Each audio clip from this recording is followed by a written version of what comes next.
Bakit nga ba kulot ang buhok ko sa kilikili? Isang tanong na tila nakakatuwa sa unang dinig. Pero sa likod nito, may siyensya na dapat nating pag-usapan.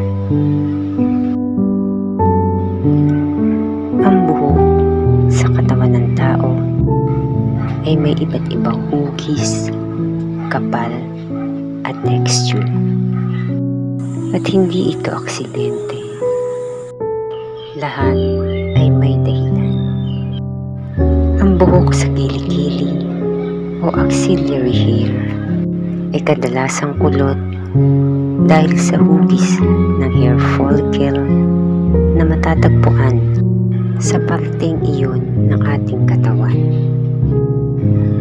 Ang curly o kinky na buhok ay kadalasang resulta ng oblong-shaped follicles. Bukod dyan, ang kilikili ay isang mainit at moist na area na maaaring makaapekto rin sa texture ng buhok habang ito ay tumutubo. Pero hindi lang ito tanong sa anyo. Ang buhok sa kilikili ay may layunin. Ito ay tumutulong upang magbawas ng friction o pagkikiskisan habang gumagalaw ang ating mga braso. Dahil dito, mas komportable tayo kahit mainit at pawisan. Ang buhok ko sa kilikili, bukod sa pagiging kulot dahil sa follicle, ay bahagi rin ng natural na sistema ng katawan na tumutulong upang magpadala ng chemical signals. Isang sinaunang paraan ng communication na biological at strategic.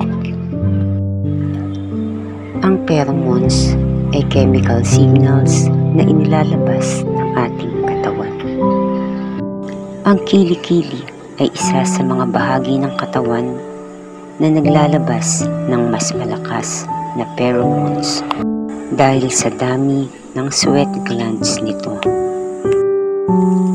Mainit at moist ang lugar, kaya ito ang ideal spot para sa pheromones na maglabas ng signal.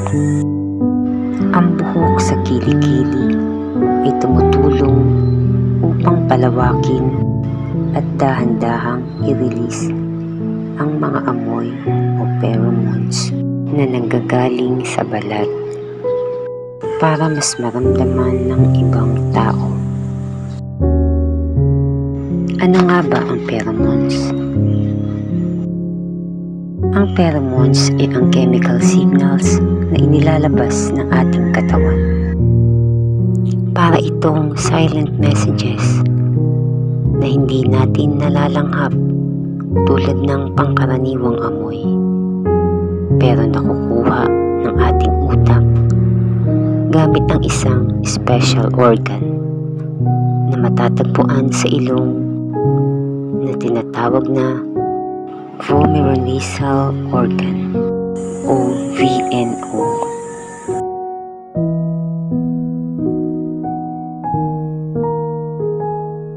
Ang pheromones ay ang chemical signals na inilalabas ng ating katawan. Kapag na-detect ito ng ibang tao, nagtitrigger ito ng attraction o connection sa instinctive level. Noong unang panahon, wala pang cologne o pabango. Kaya ang natural body scent ang pinaka-importanting signal sa pagpili ng partner. Ito ay bahagi ng evolutionary biology. Ang utak natin ay wired para kilalanin ang taong biologically compatible sa atin. Kaya minsan, naa-attract ka sa isang taong hindi naman gwapo o maganda o hindi mo pa kilala yung feeling na may dating. Yan ang pheromones in action.